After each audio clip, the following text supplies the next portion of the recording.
Hi, everybody. Welcome to Our Conspiracy. I'm Amy. In 5 days, I am going to be heading back to the United States for my long visit, my annual visit. And as always, I say, happy to go, sorry to leave. I have this amazing studio and life in Thailand, and I love it. And it's a big disruption to go away this time a little longer, 4 months, 4.5 months maybe. And as an artist, I'm always trying to come up with strategies to keep working. And of course, so in addition to, plein air sketching and going out with the Urban Sketchers group and doing all the stuff I normally do, I also wanted to have a longer project that would see me through these months. And I also have an exhibition opportunity coming up towards the end of my visit. So I wanted to come up with a plan, and that's what I want to talk to you about is this new project, which I'm really excited about. So much of your limitation as a traveler is really what you can bring in your suitcase or what you can, what supplies you can get there, or, how do you put it together? And size obviously is a limitation. But I've been working with paint and collage, and I've been gluing the collage and painting on canvas, stretched canvas. So my pieces are basically, I would say, 70% paint and 30% collage at this point. So I was thinking, what if I had a project where I reversed that and it was 70% collage and 30% paint? And I could do the collage part, assemble the collage pieces, the small pieces, over the next 4 months, um, and then put it all together at the end. Sounds a little crazy. I've never done that quite before, but that's what I'm going to try to do. And I'm going to show you a little bit about my process and my thinking. So hang in there because I think you're going to enjoy this. So let me show you what I have been doing. So this is from my recent show.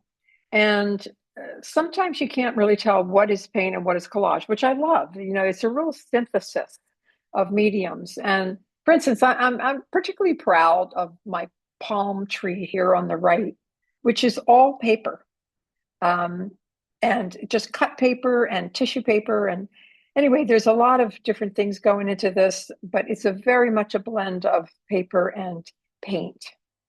And here's a figurative piece again. You'd have to really look. Sometimes I would be working and I'd have to literally feel the piece to know what was paper because I would forget. And it's a little layering. So I would paint and then I would put put the collage on, and then I would paint some more on top of that. And it's a really incredibly dynamic way to work. And here's another piece. This is pretty big, by the way. This is like 4 feet across, I would say. So part of why I came up with this new plan is I want to work big. I don't want to work just suitcase size.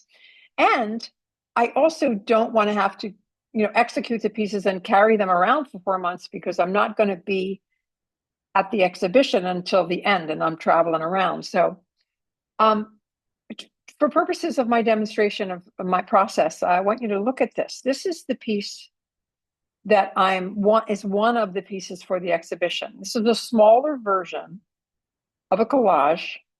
And part of my theme is sort of it's almost like a stage set where things are happening in the front that don't necessarily belong to what's happening in the back. So it's like the what's happening in the foreground is a little bit disconnected from the back.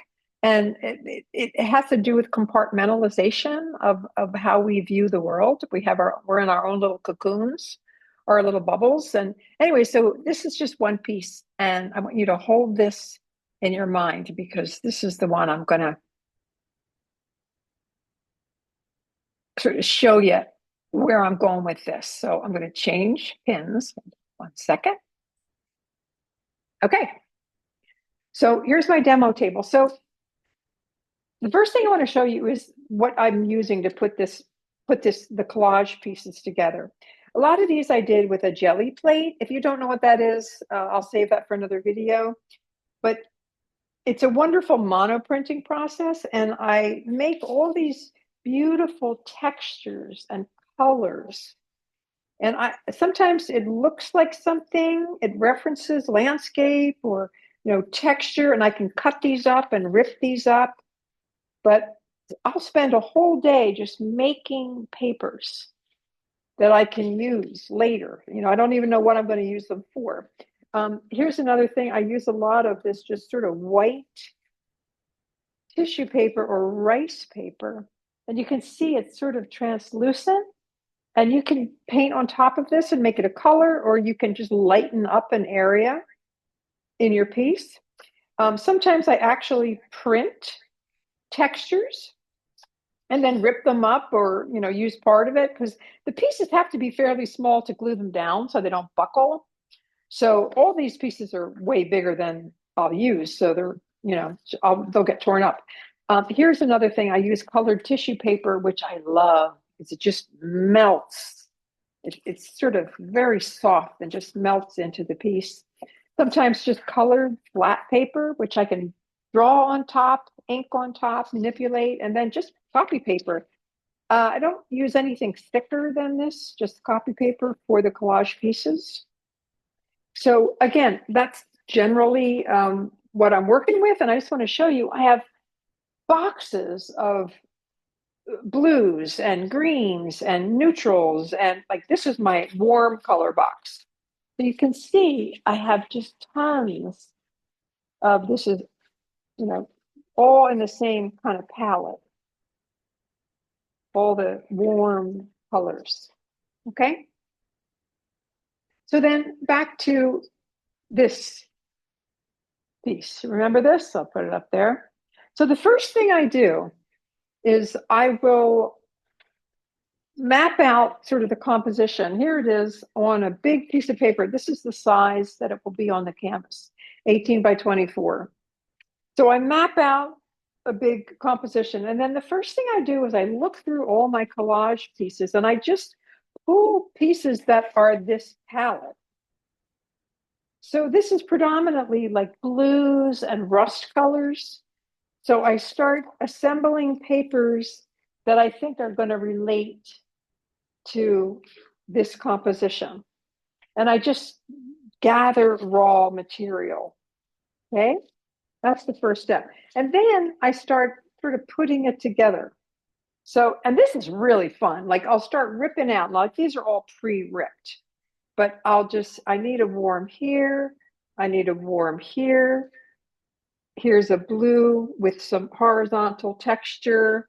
I know that this is dark under here. And this is kind of that piece for the linen there.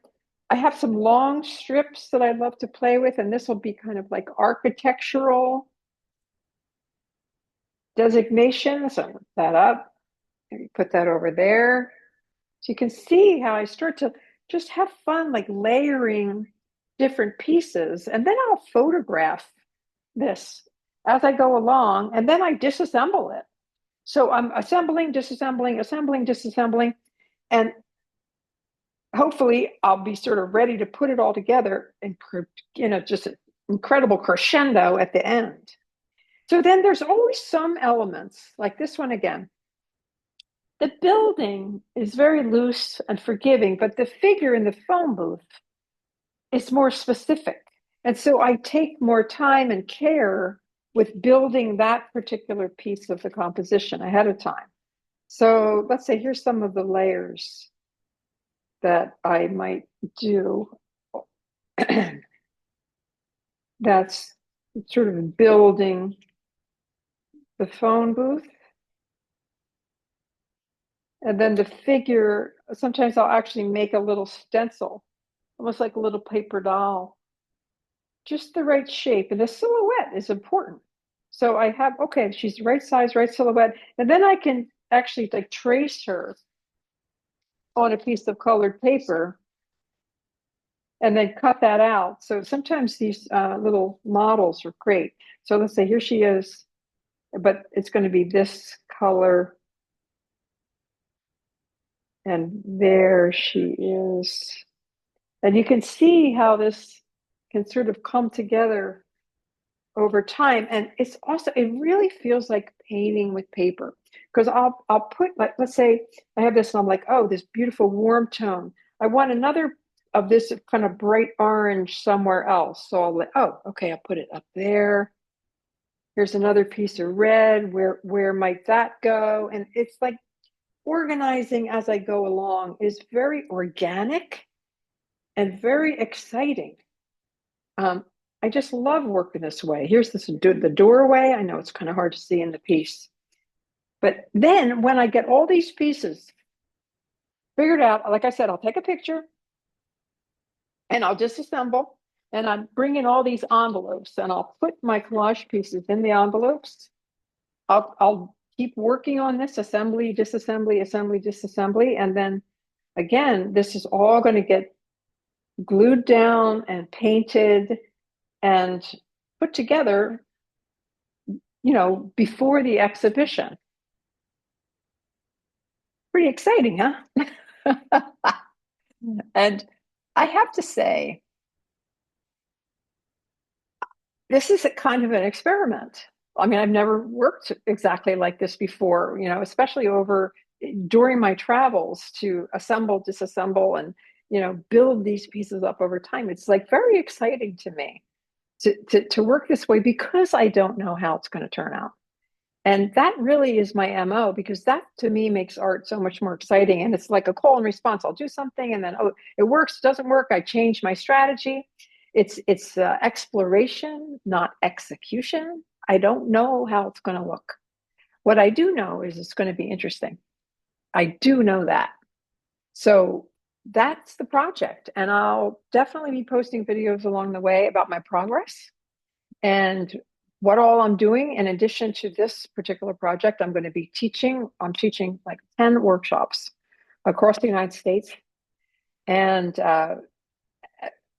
I'm visiting family, lots of family. I'm going to be in, 6 different states. And it's going to be a really exciting time. And looking forward to it. So I thought I'd share that with you. That's it for now. Amy from Art Conspiracy, I'll keep you in the loop. Okay, take care, stay sane, stay safe. Bye.